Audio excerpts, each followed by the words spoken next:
जय हिंद दोस्तों। हम पूर्वावलोकन की सीरीज कर रहे थे भारतीय इतिहास में। आधुनिक भारत का इतिहास यानी मॉडर्न हिस्ट्री चल रही है, जो कि यूपी में जो पीसीएस होने वाला है और जो आरओ एआरओ होने वाला है, दोनों के लिए महत्वपूर्ण है। और महत्वपूर्ण तो सभी स्टेट के पीसीएस के लिए भी है। आप यूपीएससी वाले हैं तब भी आप देख सकते हैं, अगर आपको 2 साल बाद 3 साल बाद एग्जाम देना है तो, क्योंकि यहाँ से भी क्वेश्चन के फैक्ट और क्वेश्चन आईएएस वाले भी इसमें पड़े हुए होते हैं, तो वहां आपको कहीं ना कहीं फायदा देगा। ठीक है। जय हिंद दोस्तों। हम आधुनिक भारत का इतिहास में विविध वाला जो चैप्टर है वह कंप्लीट कर रहे थे। बाकी सब हमने कंप्लीट कर लिया है। अगर आप नए हैं तो थोड़ा चैनल पर विजिट करिए, आपके मतलब की बहुत सारी चीजें इस पर फ्री ऑफ कॉस्ट मिल जाएंगी।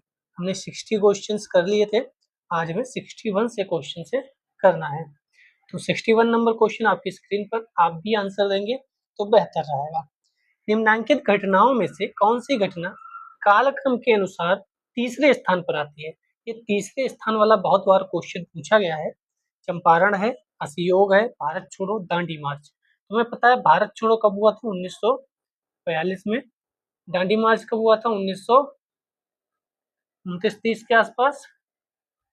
और असहयोग हुआ था 1920 के आसपास।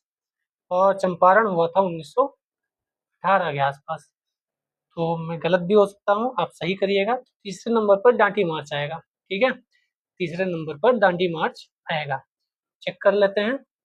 चंपारण हुआ था 1917 में, मैंने 18 बताया, अब आपको याद रहेगा। असहयोग आंदोलन 20 में, दांडी मार्च 30 में और भारत छोड़ो आंदोलन 1942। ठीक है, चंपारण 1917 में। उसके बाद खेड़ा हुआ था और फिर अहमदाबाद। 62। चलो, चंपारण आंदोलन क्यों हुआ था?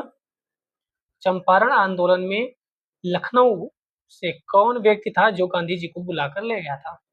चंपारण के बाद एक समिति या आयोग भी बना था, वो कौन सा था? क्या उसमें महात्मा गांधी जी सदस्य थे या नहीं? ये सब भी आंसर आप बताइएगा। भारत में ब्रिटिश औपनिवेशिक शासन के संदर्भ में निम्नलिखित कथनों पर विचार कीजिए।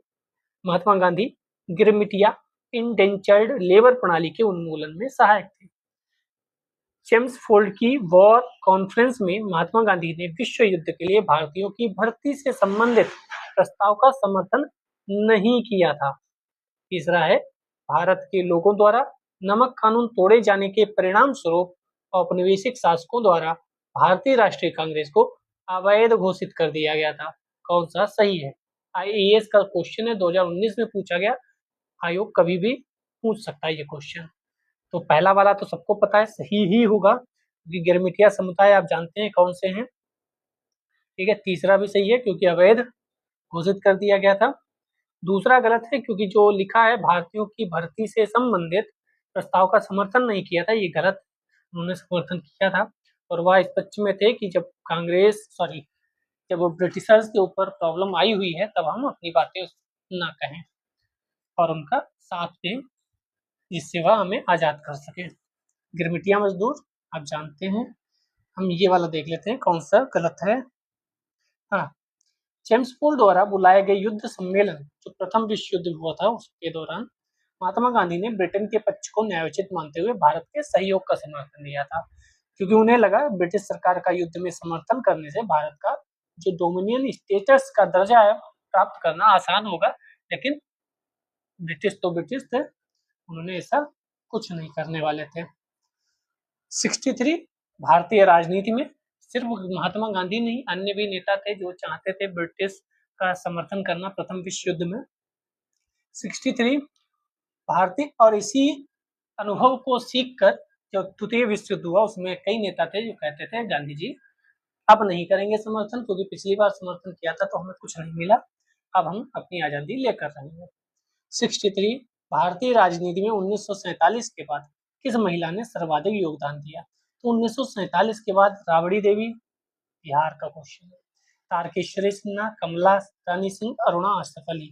तो ये अरुणा आसफ अली, ये 1947 से पहले भी और बाद को भी क्वेश्चन कई बार आ चुका है इन पर, तो ये महत्वपूर्ण लेडी हैं। ठीक है, मूल नाम था अरुणा गांगुली, कलकत्ता की रहने वाली। 1942 के भारत छोड़ो आंदोलन में वह स्वयं और सुचेता कृपलानी, ये दोनों भूमिगत आंदोलन की दो प्रमुख महिला संगठनकर्ता थी। आपने देखा था लोहिया जी भी थे और कहीं ना कहीं जयप्रकाश नारायण जी भी सहयोग कर रहे थे कहीं ना कहीं से। उषा मेहता जी का नाम भी आपने सुना है, ठीक है। तो अरुणा अशरफ अली ने भारतीय राजनीति में वर्ष 1947 के बाद सर्वाधिक योगदान दिया। 1955 में वह कम्युनिस्ट पार्टी ऑफ इंडिया से जुड़ गई। कम्युनिस्ट पार्टी की महिला wing national federation of India women के गठन में उनकी महत्वपूर्ण भूमिका थी। ये भी याद रखिएगा वह 1958 में दिल्ली के मेयर चुनी गई और द पेट्रियट नामक समाचार पत्र तथा लिंक नामक पत्रिका का प्रकाशन भी किया। 1996 में उनका निधन हो गया। अरुणा अशरफ अली जी पर कई बार क्वेश्चन आ चुका है, याद रखिएगा। हम बहुत बड़ी भूल करेंगे यदि हम बिहार की जनता और उनके मंत्रिमंडल को लीग के नेताओं के हिंसक व असभ्य आक्रमणों के आगे आरक्षित छोड़ देंगे। 1946 में यह बात किसने कही थी? कौन कह सकता है?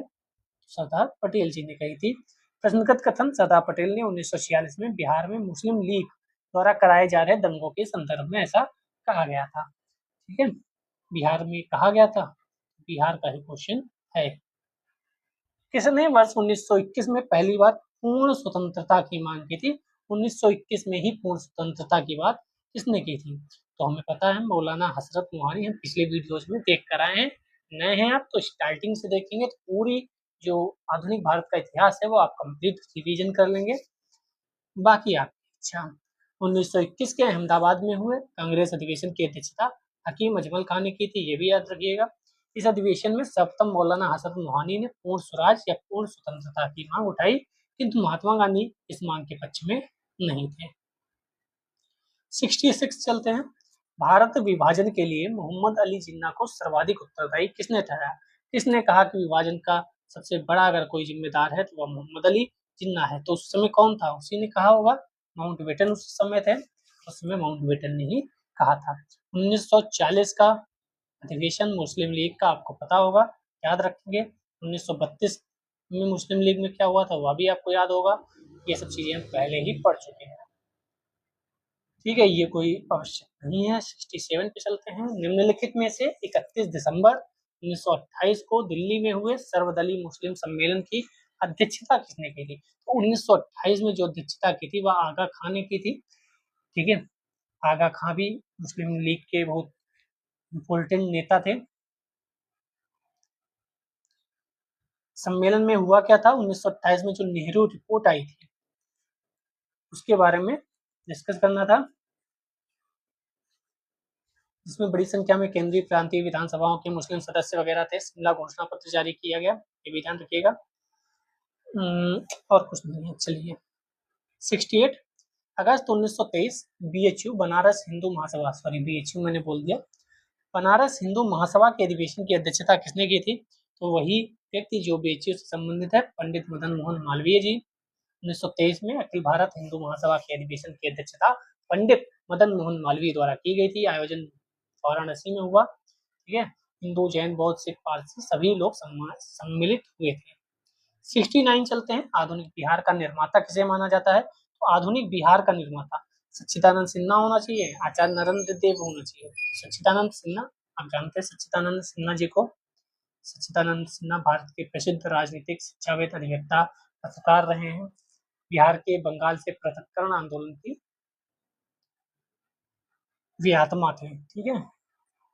ये भी याद रखिएगा। सच्चिदानंद सिन्हा को संविधान सभा का प्रथम अस्थायी अध्यक्ष बनाया गया था। 9 दिसंबर 1946 को जो पहली बैठक हुई थी संविधान सभा की हुआ। चलिए नेक्स्ट क्वेश्चन पे चलते हैं। 70 भारत की कम्युनिस्ट पार्टी और राष्ट्रीय स्वयंसेवक संघ की स्थापना की क्रमशः सबसे करीबी वर्ष की पहचान कीजिए। तो स्वयंसेवक संघ 1925 में हुई थी, तो ये तो कट हो जाएगा। और कम्युनिस्ट पार्टी जो है वह भी 1925-24 में ही हुई थी। 24-25 का मतलब यही होगा, क्योंकि सबसे करीबी इसलिए उन्होंने लिख दिया। भारत की कम्युनिस्ट पार्टी और राष्ट्रीय स्वयंसेवक संघ 1925 में क्रमशः कम्युनिस्ट पार्टी कानपुर और आरएसएस नागपुर। 71 इंपॉर्टेंट क्वेश्चन है। फ्रंटियर गांधी का असली नाम क्या था? तो अब्दुल गफ्फार खां, लाल कुर्ती आंदोलन, सीमांत गांधी, फ्रंटियर गांधी और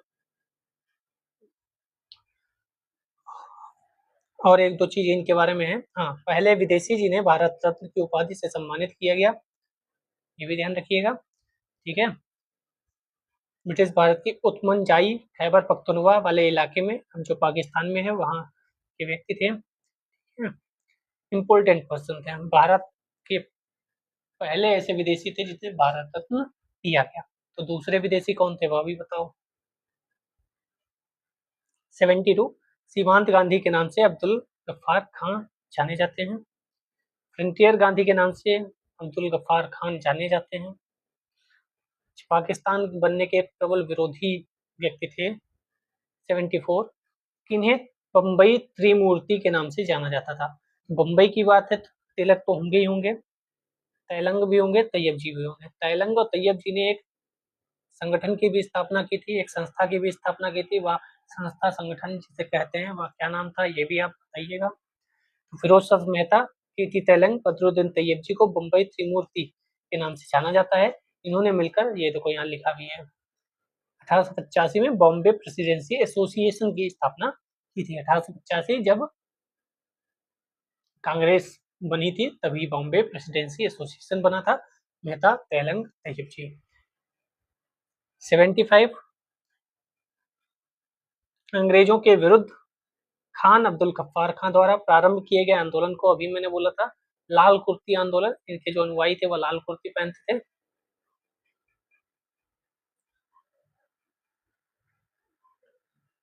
अगर ये आप याद करना चाहें तो मुझे एक चीज याद आ रही है। कौन सी? तारक मेहता का उल्टा चश्मा कहाँ होता है? मुंबई में। मेहता साहब वहाँ हैं। तैयब जी का भी फ्लैट आपने देखा ही होगा, देखा। ठीक है, बस तेलंगाना याद रखो, तेलंग। बाकी मेहता और तैयब जी तो तारक मेहता का उल्टा चश्मा से याद हो सकते हैं। चलिए, तो हाँ, ये याद कर लो एक बार और। खुदाई खिदमतकार अब्दुल गफ्फार खान जो हैं उनसे संबंधित जो चीजें, खुदाई खिदमतकार नामक संगठन चलाया था, लाल कुर्ती आंदोलन के नाम से जाना जाता था। उपनिवेशवाद के विरुद्ध आंदोलन संगठित किया और ये पाकिस्तान बनने के विरोधी थे। 76 नंबर क्वेश्चन देखते हैं। निम्नांकित में से किसने डॉक्टर बी आर अम्बेडकर पर यह कहकर आक्रमण किया कि अम्बेडकर को उदार ब्रिटिश सरकार द्वारा थोपा गया नेतृत्व प्राप्त हुआ था क्योंकि उनकी सेवाएं राष्ट्रवादी नेताओं को बाधा पहुंचाने के लिए आवश्यक थी? ये किसने कहा था? ये कहा था डॉक्टर पी एस मुंजे। अब सुभाष चंद्र बोस, महात्मा गांधी जी ने तो नहीं कहा होगा। अगर उन्होंने कहा होता तो आपको पता होता। इतने फेमस पर्सनालिटी अगर कोई बात कहती है तो आपको पता होता है। डॉक्टर बी एस मुंजे जी ने कहा था, एक हिंदू राष्ट्रवादी नेता थे, ठीक है। पृथक निर्वाचन क्षेत्र की मांग करने के कारण ऐसा वक्तव्य दिया गया। 77 अधूरा क्वेश्चन है, छोड़ देते हैं। 78 पे चलते हैं। त्रिपुरा की देशी रियासत स्वतंत्रता आंदोलन में 20वीं सदी के प्रारंभ में शामिल हुई। क्यों? क्योंकि त्रिपुरा के राजा हमेशा ब्रिटिश विरोधी रहे। क्या सही है? बंगाल के क्रांतिकारी त्रिपुरा में आश्रय लिए हुए थे। क्या ये सही है? राज्य की जनजातियां घोर रूप से स्वतंत्रता प्रेमी थी। पहले से ही कुछ समूह राजपद एवं उसके रक्षक ब्रिटिश के खिलाफ लड़ रहे थे। तो बी वाला ज्यादा सही है। बंगाल के जो क्रांतिकारी थे वह त्रिपुरा में आश्रय लिए हुए थे। आईएएस में क्वेश्चन पूछा गया है, कॉपी पेस्ट हो सकता है। 79 राजेंद्र प्रसाद कहाँ के रहने वाले थे? One and only one, Bihar. संविधान सभा के प्रथम स्थायी अध्यक्ष डॉक्टर राजेंद्र प्रसाद जी थे। तो बताओ, प्रथम अस्थायी अध्यक्ष पूछा जाए या प्रथम अध्यक्ष पूछा जाए तो किसका नाम दोगे? तो आप सच्चिदानंद सिन्हा जी का नाम देंगे। 9 तारीख को। नारी संत दयाबाई शिष्या किसकी थी? तो ये शिष्या थी संत चरणदास जी की। संत चरणदास जी की। ये शायद राजस्थान के होंगे, इसीलिए राजस्थान में क्वेश्चन पूछा गया होगा, जहां तक मुझे समझ में आता। हाँ, ये तो राजस्थान में जन्मी दयाबाई। दयाबाई राजस्थान में जन्मी। इन्होंने दया बोध की रचना भी की है। चलिए 81 पे चलते हैं। महान कवि रविन्द्रनाथ टैगोर एक महान चित्रकार के रूप में उभरे जब उनकी आयु कितनी थी? चित्रकार के बारे में क्वेश्चन आ जाते हैं एक दो बार। 70 वर्ष की आयु थी। लोग कहते हैं कि तब थोड़ी सीखा जाता है। तो ये महान चित्रकार के रूप में उभरे थे। सोचा होगा कि जीवन व्यतीत ही हो रहा है तो कुछ और भी किया जाए। इनके भाई जो थे वह शायद चित्रकार थे। महान चित्रकार के रूप में 70 वर्ष की आयु में उभरे। आधुनिक भारत के प्रमुख चित्रकारों में रविन्द्रनाथ टैगोर की सहज स्फूर्त अंकन पद्धति ठीक है। चलिए 82 नंबर क्वेश्चन इंपोर्टेंट है क्योंकि आईएएस 2021 में पूछा गया। कॉपी पेस्ट हो सकता है कहाँ? कॉपी पेस्ट जब भी मैं कहता हूँ तो उसका मतलब होता है थोड़ा बहुत ऊपर नीचे करके पूछा जा सकता है। कॉपी पेस्ट का मतलब ये नहीं होता है कि हाँ बिल्कुल हूबहू उतार दिया जाएगा, क्योंकि हूबहू उतारेंगे तो थोड़ा सा उनकी भी इज्जत का सवाल है कि भाई आप कुछ तो चेंज कर लेते हैं। निम्नलिखित कथनों पर विचार कीजिए। नंबर 1, संत फ्रांसिस जेवियर जेसुइट संघ ऑर्डर के संस्थापक सदस्यों में से एक थे। संत फ्रांसिस जेवियर की मृत्यु, हो सके आपको नहीं पता होगा, कोई बात नहीं, पढ़ लीजिए, हो सकता है आगे आ जाए, क्योंकि आधे लोगों को नहीं पता होगा, मुझे पता है, मुझे ही नहीं पता था जब मैं एग्जाम देने गया था। संत फ्रांसिस जेवियर की मृत्यु गोवा में हुई, यहाँ उन्हें समर्पित एक गिरजाघर है, इसीलिए दूसरे के वजह से क्वेश्चन पूछा गया था। गोवा में प्रतिवर्ष संत फ्रांसिस जेवियर के भोज का अनुष्ठान किया जाता है। सी वाला सही है, 1 और 3। देखो दूसरा ही गलत है, इसीलिए क्वेश्चन पूछा गया था, करंट अफेयर्स में था, पूछ दिया गया। ठीक है, चलिए हम अपने क्वेश्चन पे चलते हैं। इम्पोर्टेंट, जगत नारायण लाल को किस जेल में भेजा गया था? बिहार का स्पेशली क्वेश्चन है, हजारीबाग जेल में, बिहार वाले इसको पढ़ सकते हैं। 84, कस्तूरबा एवं महादेव देसाई की समाधियां किस परिसर में स्थित हैं? तो ये परिसर जो है वह आगा खां पैलेस पूना में है। आगा खां पैलेस में ही महात्मा गांधी जी को और अन्य लोगों को तो नजरबंद करके रखा गया था या अरेस्ट करके रखा गया था, कुछ भी आप कह सकते हैं। ये कब रखा गया था ये आप कमेंट सेक्शन में बताइएगा, क्योंकि कई बार वहाँ जेल गए हैं, तो एक बार यरवदा जेल भी गए थे, एक बार आगा खां पैलेस में भी रखा था, तो हम पीछे पढ़ के आए हैं। आप बताइएगा आगा खां पैलेस में कब उन्हें रखा गया था। 85, कस्तूरबा गांधी की समाधि स्थल कहाँ है? तो ये भी पढ़ के आए, आगा खां महल पुणे परिसर में इनकी समाधि स्थल है। 86, निम्नलिखित में से कौन कांग्रेस के आधिकारिक इतिहास के रचयिता हैं? आधिकारिक इतिहास कांग्रेस का, तो पट्टाभी सीतारमैया, वही जो हार गए थे। डॉक्टर पट्टाभी सीतारमैया प्रमुख राष्ट्रवादी भारतीय राष्ट्रीय कांग्रेस के सरकारी इतिहासकार थे। क्वेश्चन इंपोर्टेंट है, बन सकता है ये क्वेश्चन। व्यवसाय से चिकित्सक थे, 1939 में जो त्रिपुरी संकट हुआ था वहां यही चुनाव हार गए थे। ठीक है, सरकारी इतिहासकार कांग्रेस के। 87, भारत में उपनिवेश काल में व्हीटली आयोग का उद्देश्य क्या था? जितने भी आयोग हैं एक पेज पे रख के आप सामने लगाएं, क्योंकि क्वेश्चन पूछे जाते हैं। क्या उद्देश्य था? आगे राजनीतिक सुधारों के लिए भारत की क्षमता का पुनरीक्षण करना, या श्रमिकों की मौजूदा परिस्थितियों पर प्रतिवेदन कर सिफारिशें प्रस्तुत करना, या भारत में वित्तीय सुधारों के लिए परियोजना तैयार करना, या प्रशासनिक सेवाओं से रिलेटेड थे। तो ये श्रमिकों से रिलेटेड थी आयोग। ठीक है, जितने भी आयोग हैं आप ध्यान करके पढ़िएगा। 1929 की बात हो रही है, भारतीय श्रम पर एक राजकीय आयोग की नियुक्ति की गई थी। ठीक है, इतना ही याद रखेंगे कि श्रमिकों से रिलेटेड थी, तब भी बहुत रहेगा। अच्छा, Catherine Mayo, Aldous Huxley, Charles Andrews, William Digby के बीच आम रिश्ता क्या था? तो डिग्बी से आप पहचान सकते हैं, डिग्बी आपने पढ़ा भी है क्वेश्चन। उन्होंने ब्रिटिश शासन के दौरान भारत की हालत पर टिप्पणियां लिखी। वे भारतीय राष्ट्रीय आंदोलन के समर्थक थे या विरोधी थे, या महात्मा गांधी जी के दोस्त थे? ये वाला सही है। वह कौन थे? उन्होंने भारत की हालत पर टिप्पणियां लिखी थी। डिग्बी का नाम आपने एनसीईआरटी में भी शायद पढ़ा होगा, क्योंकि मैंने तो पढ़ा है डिग्बी को। ठीक है, फिर महात्मा गांधी के मित्र थे कौन? चार्ल्स एंड्रयूज, इंग्लैंड में हुआ था, वे महात्मा गांधी के मित्र थे। चलिए, 89, वेब मिलर, क्वेश्चन पूछा गया कई बार, पता होना चाहिए आपको, इम्पोर्टेंट कैरेक्टर है भारतीय इतिहास में। 89, बंगाल दुर्भिक्ष का वर्ष जिसमें लाखों लोग दिवंगत हुए थे वह क्या था?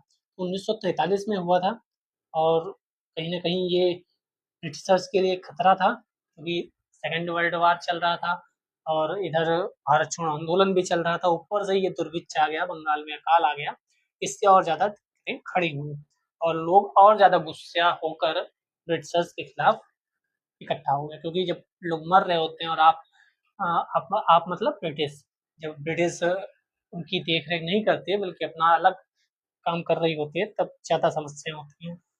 3 मिलियन, आप समझ, 3 मिलियन, 30 लाख, इतनी कोरोना में भी शायद नहीं मरे थे जहां मैं समझ पा रहा हूँ भारत में। 90 नंबर क्वेश्चन, विश्व में शांति और आपसी सहयोग स्थापित करने के लिए कौन सा सिद्धांत? तो अभी सबसे ज्यादा महत्वपूर्ण क्या है? गुटनिरपेक्षता। हमने नेम बनाया था, गुटनिरपेक्षता, निशस्त्रीकरण, जातीय समानता, ये सब ठीक है। 1961 में प्रधानमंत्री जवाहरलाल नेहरू ने मिस्र के राष्ट्रपति, कौन कौन थे ये ध्यान रखिएगा, अपना प्यारा भारत तो था ही, साथ में मिस्र के थे, घाना के राष्ट्रपति थे, इंडोनेशिया भी शामिल था, यूगोस्लाविया भी शामिल था। ठीक है, ये सब मिलकर यूगोस्लाविया में गुटनिरपेक्ष आंदोलन का गठन किया गया था। प्रथम शिखर सम्मेलन 1961 में आयोजित किया गया। इम्पोर्टेंट इसलिए है क्योंकि इतना ज्यादा युद्ध वगैरह हो रहा है, तो नैम की प्रासंगिकता फिर से कहीं ना कहीं आ जाती है, कहीं ना कहीं बातें होती हैं। 15 अगस्त 1947 के बाद भारत का कौन सा पुर्तगाल के अधीन बना रहा? One and only one, Goa. Goa बहुत महत्वपूर्ण था, हमने 1961 यहाँ लिखा हुआ है। 1961 में गोवा में फौज भेजकर मुक्त करा लिया। जरा सा तो थे, इधर से भेजो उधर से भेजो, अंदर आ गए। यहाँ देखो, संयुक्त राज्य अमेरिका ने 1955 में कहा कि यह पुर्तगाल का ही प्रदेश है, तो कोई बात नहीं, हमने छुड़ा लिया। एक दो और थे जिन्हें बात को कर लेना चाहिए था, लेकिन हम ठहरे सहिष्णु, हम ठहरे अच्छे लोग। भारत में 15 अगस्त 1947 के पश्चात भी किस औपनिवेशिक शक्ति के विरुद्ध स्वाधीनता संघर्ष जारी रहा? तो अभी हम गोवा पढ़ के आए, कौन था वहां? पुर्तगाली। तभी कहा जाता है, ये लाइन याद रखिएगा, तभी कहा जाता है सबसे पहले भारत में एंट्री पुर्तगाली की हुई और सबसे बाद में भी पुर्तगाली ही गए। आपको पता है पुर्तगाली बाबर से भी पहले आ गए थे, यानी एक तरफ से देखे तो मुगल बाद को आए, यूरोपीय शक्तियां पहले आई थी। 93, निम्न में से जवाहरलाल नेहरू के लिए कौन सा वक्तव्य सत्य नहीं है? किसकी बात हो रही है? जवाहरलाल नेहरू। वे समाजवाद से प्रभावित थे? यस, प्रभावित थे। वे ब्रिटिश उदारवाद से प्रभावित थे? वे महात्मा गांधी से प्रभावित थे? जर्मन राष्ट्रवाद से प्रभावित थे? बी वाला नहीं होना चाहिए, बी वाला है, डी वाला नहीं होना चाहिए, सॉरी, डी वाला। जर्मन जो उनके प्रसिद्ध ग्रंथ विश्व इतिहास की एक झलक, लेखों तथा भाषणों से उनके समाजवादी विचारों की स्पष्ट पता चलता है। गांधी जी से तो था ही उनका। 94, स्वतंत्रता से पूर्व बिहार में निम्नलिखित में से एक वर्चस्वशाली जाति कौन थी? बिहार का क्वेश्चन है, कोई दिक्कत नहीं, ऐसे भी क्वेश्चन पूछे जाते हैं। 95 का पूछा गया 2004 में। अच्छा, इंपॉर्टेंट क्वेश्चन है, निम्नलिखित कथनों पर विचार कीजिए। जब शिमला सम्मेलन हुआ तब माउंटबेटन वायसराय थे। 1945 में हुआ था। क्यों पता है? क्योंकि पेट, यूपीएससी का, सॉरी, यूपी का पेट जो हुआ था, पीईटी, यूपी ट्रिपल एससी का, उसमें ये क्वेश्चन पूछा गया था, शिमला सम्मेलन कब हुआ था? 7 सितंबर, पहली शिफ्ट। दूसरा है, भारतीय नौसेना का विद्रोह 1946 तब हुआ जब मुंबई और कराची से रॉयल इंडियन नेवी के भारतीय नौसैनिक सरकार के विरुद्ध उठ खड़े हुए। तो बी वाला सही है। क्यों पहला गलत है? ये मैंने अभी बता दिया, 1945 में हुआ था। 1945 में वायसराय माउंटबेटन नहीं था, तो पहला गलत, दूसरा सही। उसमें वायसराय कौन था? वेवेल था।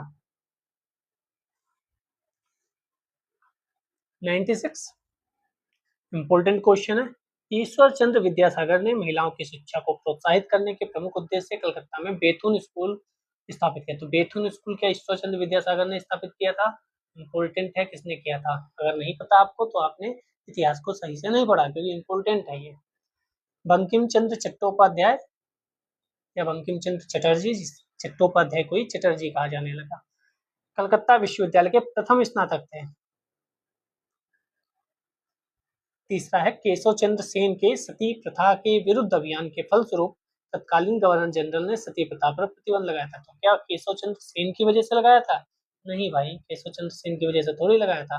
पहला दूसरा सही है, केशव चंद्र विद्यासागर और बंकिम चंद्र चट्टोपाध्याय। केशव चंद्र सेन नहीं थे, वो राजा राम मोहन राय जी थे। तो बेथुन कॉलेज, ईश्वर चंद्र विद्यासागर, इंपॉर्टेंट है, ठीक है।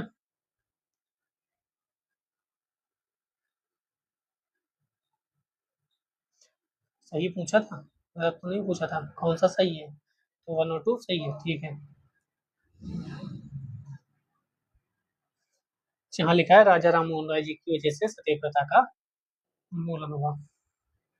97 नंबर, निम्नलिखित में से कौन सी घटना सबसे पहले हुई? तो Dayanand Saraswati Dinabandhu, Bankim Chandra Chattopadhyay, Satyendranath Tagore, Indian civil service. तो दीनबंधु मित्र ने नील दर्पण सबसे पहले लिखा था। ठीक है, पढ़ लो, बहुत इंपॉर्टेंट है सभी स्टेटमेंट। तो नील दर्पण एक बंगाली नाटक है, दीनबंधु मित्र ने 1858-59 में लिखा था, 1860 में प्रकाशित हो गया। इसमें क्या था, नील विद्रोह, जो नील बागान थे उनके अत्याचारों की बात। सत्येंद्रनाथ टैगोर ने 1864 में इंडियन सिविल सर्विस जो परीक्षा है आईसीएस, जिसे आप आजकल सिविल सर्विस एग्जाम यूपीएससी वाली आईएएस आईपीएस वाली कह देते हैं, वही परीक्षा इन्होंने पास की थी, प्रथम भारतीय बने थे, इंपॉर्टेंट है। बंकिम चंद्र चटर्जी ने आनंद मठ 1880 में लिखा था, 1882 में प्रकाशित हुआ। जबकि इसमें सन्यासी विद्रोह, आनंद मठ में सन्यासी विद्रोह की बात होती है, इसमें आनंद मठ में, ये भी ध्यान रखिएगा। दयानंद सरस्वती ने 1875 में बम्बई में आर्य समाज की स्थापना की थी। सभी याद कर लिए, अगली बार ये क्रोनोलॉजी कालक्रमानुसार व्यवस्थित करने को कह सकता है। 98 ब्रिटिश हाउस ऑफ कॉमन्स का चुनाव जिस प्रथम भारतीय ने सबसे पहले लड़ा था और जीता था, वह कौन थे, वह थे दादा भाई नौरोजी।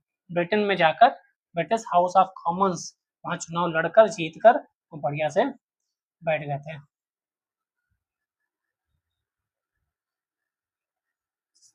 इसके बाद कहा गया, चुनाव लड़ने वाले पहले भारतीय लालमोहन घोष थे, वह हार गए थे। 1886 में दादा भाई नौरोजी ने चुनाव लड़ा था, वह जीत गए थे। ठीक है, और इसमें लाल मोहन घोष जी नहीं है। ठीक है, इसीलिए हम दादा भाई नौरोजी को लगाएंगे। मैं फिर से रिपीट कर दूं, देखो, इसमें लाल मोहन घोष जी होते और यहाँ लिखा है कौन लड़ा था, जीता था या हारा था, उसकी बात नहीं है। अगर लाल मोहन घोष जी की बात होती इसमें तो उनको लगाते, क्योंकि सबसे पहले लड़ने वाले चुनाव भारतीय व लाल मोहन घोष थे। उसके बाद दादा भाई नौरोजी 1886 में लड़े, लेकिन नौरोजी ने हालवन सीट से चुनाव लड़ा, लेकिन हार गए। ठीक है, दादा भाई नौरोजी हार गए। 1892 में नौरोजी सेंट्रल फिंसबरी सीट से विजयी हुए। ठीक है, इसलिए लाल मोहन घोष होता तो हम वहां लगाते, वरना क्या लगाते। दादा भाई नौरोजी 1886 में भी लड़े, 92 में भी जीते। कब, तो 92 में जीते, और सबसे ज्यादा लोग 92 वाला ही पढ़ते हैं। आप ये तीनों पढ़िए, क्योंकि अगर क्वेश्चन आया और ये नहीं पढ़ा था जिसने, वह गलत करके आएगा।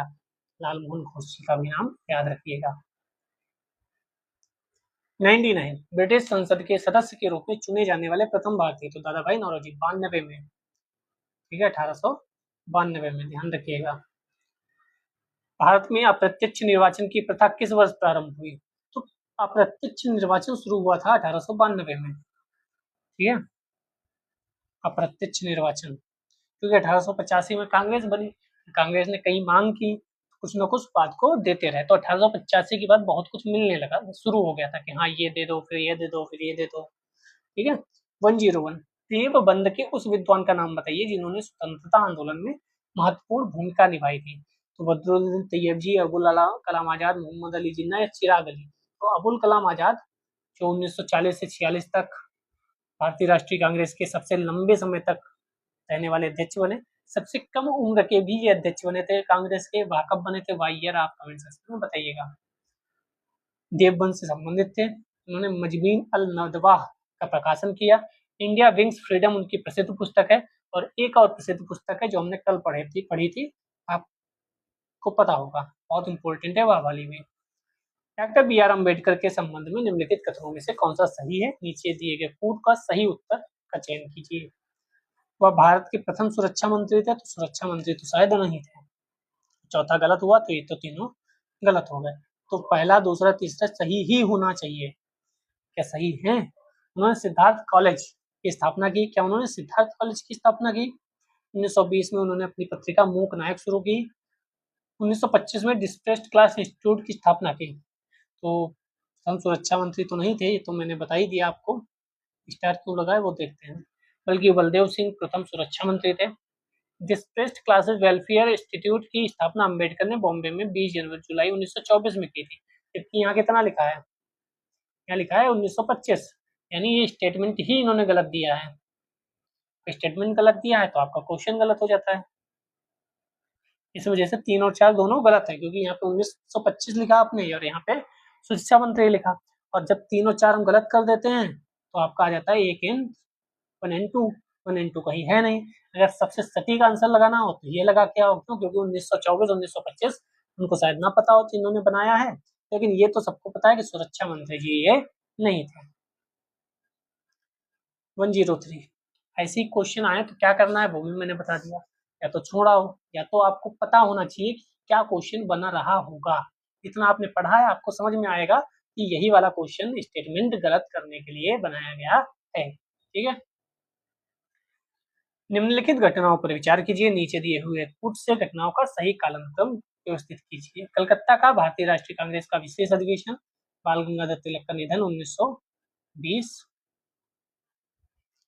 तुर्की को अर्पित शांति शर्तों की घोषणा तो पहले हो गई होगी, जलियांवाला बाग हत्याकांड पर कांग्रेस समिति द्वारा सर्वसम्मति रिपोर्ट, तो इसमें सही होना चाहिए ए। हमें मेन क्या है वो देख लेते हैं, मेन है ये कब क्या हुआ। तो भारतीय राष्ट्रीय कांग्रेस का कलकत्ता अधिवेशन हुआ 4-9 दिसंबर 1900 सितंबर 1920, क्योंकि विशेष अधिवेशन था। मेन अधिवेशन दिसंबर में होता है, उससे पहले विशेष अधिवेशन हो जाता है। अगर कोई समस्या है और अधिवेशन करना है, मीटिंग करनी है, जैसे तारक मेहता का उल्टा चश्मा में आप आपातकाल मीटिंग देखते होंगे कि अभी आपातकाल मीटिंग करनी है, वरना तो सारे शाम को मीटिंग होती है, वहाँ आपातकाल मीटिंग दिन में भी हो जाती है। वैसे यहाँ कांग्रेस की मीटिंग ज्यादातर दिसंबर में होती है, लेकिन विशेष अधिवेशन मजबूरी होती है तो कभी भी बुला लिए जाते हैं। बाल गंगाधर तिलक का जो निधन है वह 1 अगस्त 1920 को हुआ था। तुर्की वाला जो 14 मई 1920 में हुआ। जलियांवाला बाग हत्याकांड 25 मार्च 1920 में हुआ। इतनी नजदीक की डेट पूछी गई, इसलिए मैं कहता हूँ आपको ये भी याद रहो कि 1 अगस्त है कि 14 मई है कि 25 मार्च है। क्यों? क्योंकि सारी 1920 की डेटेड है। अगर ऐसा कोई आ गया, सबके मोहिनीअट्टम और भरतनाट्यम और गरबा चालू हो जाएगा। 104 स्वाधीन भारत की प्रथम औद्योगिक नीति किस वर्ष घोषित की गई? तो प्रथम औद्योगिक नीति जो थी 1948 में ही घोषित कर दी गई थी। ठीक है, 6 अप्रैल 1948 को पहली बार देश की मिश्रित अर्थव्यवस्था की संकल्पना भी आई। ठीक है, इतना ये याद रखिए, काफी है। भारत के किस प्रांत में सर्वप्रथम साम्यवादी सरकार बनी? तो किसमें बनी होगी? केरल में। हाँ, केरल में पहली साम्यवादी सरकार बनी। ठीक है, 1957 में ही। मतलब पहले एक छत्र कह सकते हैं कांग्रेस का राज हुआ करता था, लेकिन 1957 से धीरे धीरे शुरुआत हुई, आगे चलकर तो आज तो स्थिति बहुत खराब हो गई। केरल में प्रथम साम्यवादी राज्य की सरकार 1957 में बनी, अभी ऊपर देखकर आए। RO 2014, पीछे 2010। तो क्वेश्चन पूछे जाते हैं। केरल के मुख्यमंत्री के रूप में EMS नंबूदिरीपाद ने स्वतंत्र भारत में पहली गैर कांग्रेसी सरकार का गठन किया। यही मैंने बोला, पहली गैर कांग्रेसी।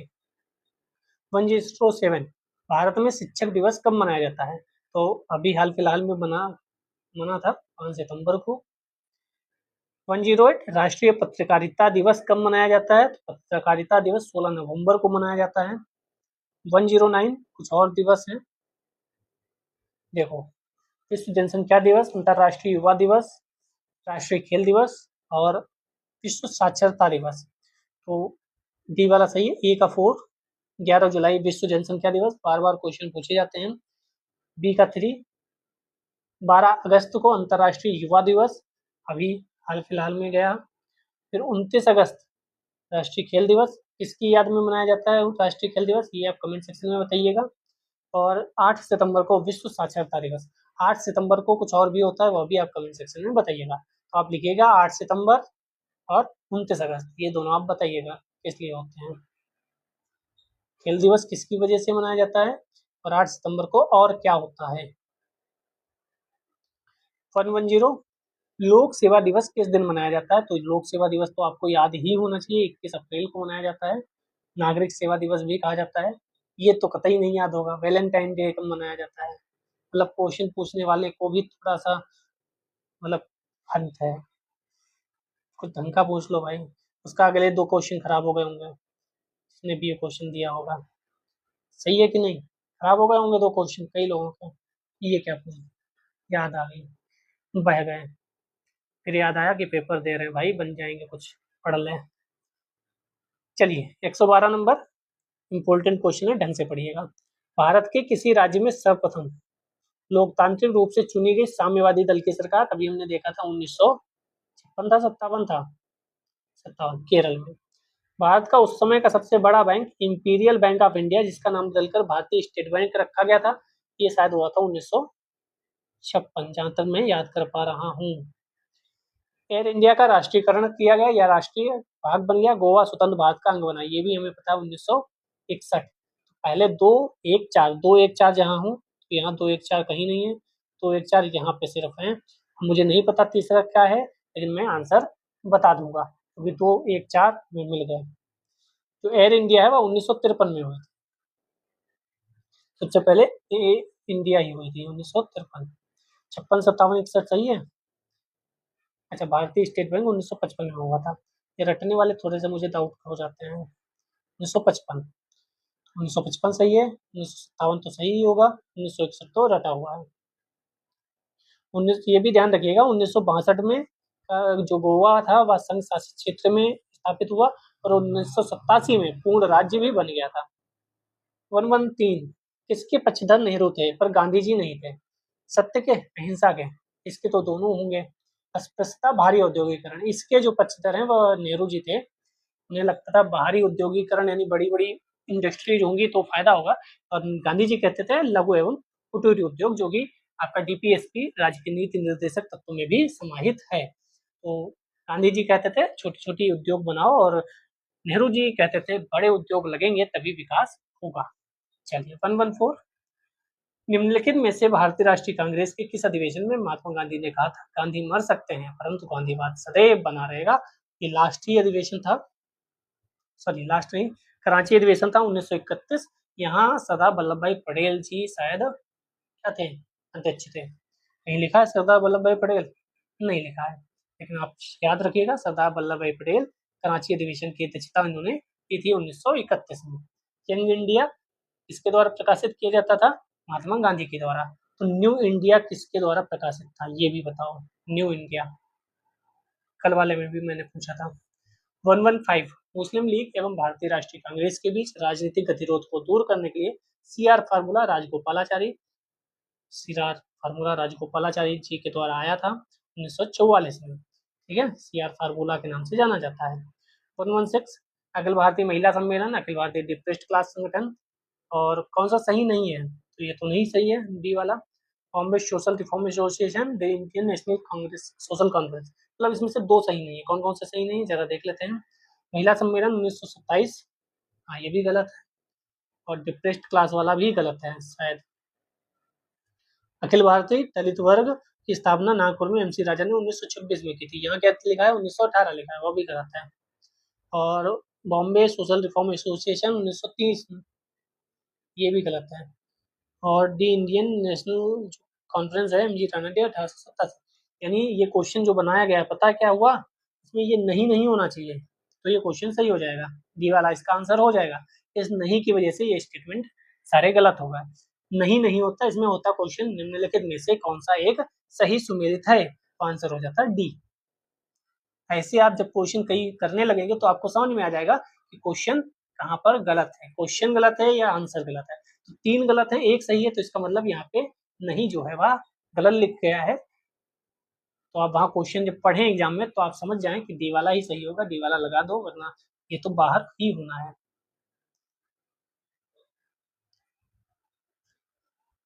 ठीक है, 117 पे चलते हैं। जोड़ियों को सुमेलित करो, जोड़ियां मिलाओ। गांधी को यरदा जेल ले गए, यरवदा जेल ले गए, गांधी जी ने आमरण अनशन किया, कराची जाते समय काले झंडे दिखाए गए और उन्होंने कहा यह पराजय मेरी उनसे अधिक है। तो सबसे पहले आप डी वाला उठाओ, जो त्रिपुरी संकट था डी का 3, क्योंकि वहां सबसे आसान है, और डी दो जगह है 3। कराची जाते समय काले झंडे दिखाए गए थे, कब दिखाए गए थे? जब सविनय अवज्ञा आंदोलन हुआ था, शायद C2 होना चाहिए, C2, C2 यहाँ है। आमरण अनशन कब किया? जब सांप्रदायिक अवार्ड के विरुद्ध, पी का 4 यहाँ है, यस। और गांधी जी यरवदा जेल दिल्ली समझौते का अनुमोदन किया, C1, सी वाला आंसर है क्या? ये वाला आंसर है, सी का 1।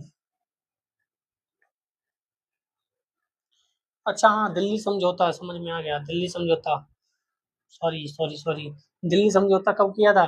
जब भगत सिंह सुखदेव राजगुरु जी की फांसी हुई थी उससे पहले। ठीक है, तो ये वाला सही होगा, सॉरी सॉरी सॉरी सॉरी। ए का 2, यरवदा जेल सविनय अवज्ञा आंदोलन में था, बी का 4 सांप्रदायिक अपार्ट आमरण अनशन किया उन्होंने। सी का 1 कराची जाते समय काले झंडे दिखाए गए क्योंकि ये दिल्ली समझौता कराए थे। और डी का 3 ये तो सही ही है। ठीक है, ये वाला जो था वह जब इरविन से समझौता हुआ था, सविनय अवज्ञा आंदोलन चल रहा था, उस समय की बात थी। निम्न को सही कालक्रम में व्यवस्थित करो। असहयोग आंदोलन, नेहरू रिपोर्ट, साइमन कमीशन नहीं, साइमन कमीशन पहले फिर नेहरू रिपोर्ट। तो असहयोग ये भी गलत होगा, नेहरू रिपोर्ट ये भी गलत होगा, बी वाला सही होगा। हाँ, बी वाला सही है। असहयोग आंदोलन हुआ, फिर साइमन कमीशन आया, फिर नेहरू रिपोर्ट आया, फिर भारत छोड़ो आंदोलन हुआ। ये तो आसान क्वेश्चन था, आपने कर ही लिया होगा। 119 कौन सी घटना सबसे अंत में हुई? तो गांधी दिवस, दांडी मार्च, चौरी चौरा, सांप्रदायिक निर्णय अवार्ड की घोषणा जो है वह सबसे बाद में हुई थी, बाकी सब पहले हो गए थे। चौरी चौरा 1922, दांडी मार्च 1930, गांधी दिवस 1931, सांप्रदायिक अवार्ड 1932। यही गांधी दिवस समझौता हुआ था जिसके बाद काले झंडे दिखाए गए थे। 120 पे चलते हैं। रेलवे आयोग, अकाल आयोग, पुलिस सुधार आयोग, जो मैंने बताया था आपसे कि ये सब पढ़ लेना, ये आयोग आते हैं, इसे 2017 मेंस में पूछेगा। तो ये कुछ आयोग हमने कल भी पढ़े थे। फ्रेजर का आयोग कल पूछा गया था, मॉनक्रीफ का आयोग भी कल पूछा गया था, मैकडोनल्ड का भी आयोग पूछा गया था, मैंने ये सब आपको बताए थे। ठीक है, इसका आंसर होगा सी सही। ए का 4 रेलवे आयोग जो है वह रॉबर्टसन की अध्यक्षता में बनाया गया था। बी का 1 अकाल मैकडोनल्ड, मैंने उस दिन बताया था कि अकाल मैकडोनल्ड से याद हो कैसे भी। C2 सिंचाई जो है वह मॉनक्रीफ, और पुलिस सुधार फ्रेजर। फ्रेजर मैंने कुछ बताया भी था उस दिन, आपने अगर देखा होगा तो पता होगा। 121 कालक्रमानुसार व्यवस्थित करो। तो दांडी यात्रा बाद को ही सामन कमीशन पहले आया, तो 21 तो सही होगा, वहां 21 होगा। पूना समझौता, पूना समझौता, पूना समझौता बाद को हुआ, गांधी यानी ये वाला सही होगा। 2143 सी वाला आंसर सही होना चाहिए।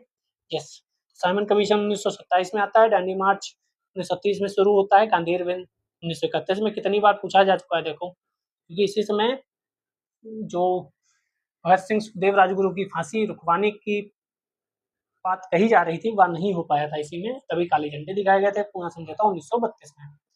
फिर आ जाओ कालक्रम अनुसार, 3 क्वेश्चन ऊपर वाला है देखो, 2015 में, इधर 2016 में। तो सबसे पहले क्या आएगा? पूना समझौता, दांडी यात्रा, सांप्रदायिक घोषणा। दांडी यात्रा सबसे पहले आनी चाहिए। ठीक है, तो 1 4 3 2 अभी ऊपर देख कर आए थे नहीं, 1 4 3 2। ठीक है, 123 यहाँ फिर कालक्रमानुसार व्यवस्थित करो। अंतरिम सरकार का गठन तब होगा जब कैबिनेट मिशन आएगा। मुस्लिम लीग द्वारा सीधी कार्रवाई प्रारंभ तब होगी जब वो होगा जिन्ना द्वारा समन्वय कॉन्फ्रेंस को विध्वंस करना। तो इसका आंसर होना चाहिए बी। तो पहले डी, फिर बी, फिर सी और फिर ए। ठीक है, सबसे बाद को अंतरिम सरकार का गठन किया गया। चलिए 124 सही क्रम निर्दिष्ट कीजिए। सही क्रम मतलब 1992 का। साइमन कमीशन आया, फिर सविनय अवज्ञा आंदोलन शुरू हुआ, फिर खुदाई खिदमत का, फिर सूरत विभाजन। सूरत विभाजन तो सबसे पहले हुआ था, ये वाला आंसर सही होना चाहिए। सूरत विभाजन तो सबसे पहले हो गया था ना, वो तो 1907 में ही हो गया था। तो ये तो आसान क्वेश्चन बना दिया, समझ गए ना आप। सूरत विभाजन 1907 में हो गया था, बाकी सब तो 1927 1930 की बातें दी गई हैं, तो कहाँ मेल खाएगा। 125 लाइक कमेंट शेयर कर दिया ना, थैंक यू। आज का अंतिम क्वेश्चन, अभी खुदाई खिदमतकार देख कर आए थे अब्दुल गफ्फार खान। तो सी का 1, सी का 1 दो जगह है, खाकसार पार्टी और आजाद मुस्लिम कॉन्फ्रेंस। कृषक प्रजा पार्टी, कृषक प्रजा पार्टी भी हम लोगों ने पढ़ा था। कृषक प्रजा पार्टी जो था वह फजलुल हक ही थे शायद, हाँ फजलुल हक जी थे। तो ये वाला आंसर सही हो जाएगा, डी का 4 वाला। बी का 3, बी का 3 और ए का 2 अल्लाह बख्श। और ये हम पिछली बार भी पढ़ चुके हैं, पिछली वीडियोज में। ठीक है, पिछली वीडियोज में पढ़ चुके, एक बार और आ चुका है क्वेश्चन। तो यहीं तक रखते हैं, कल से पढ़ेंगे 126 नंबर से क्वेश्चन। जय हिंद, जय भारत।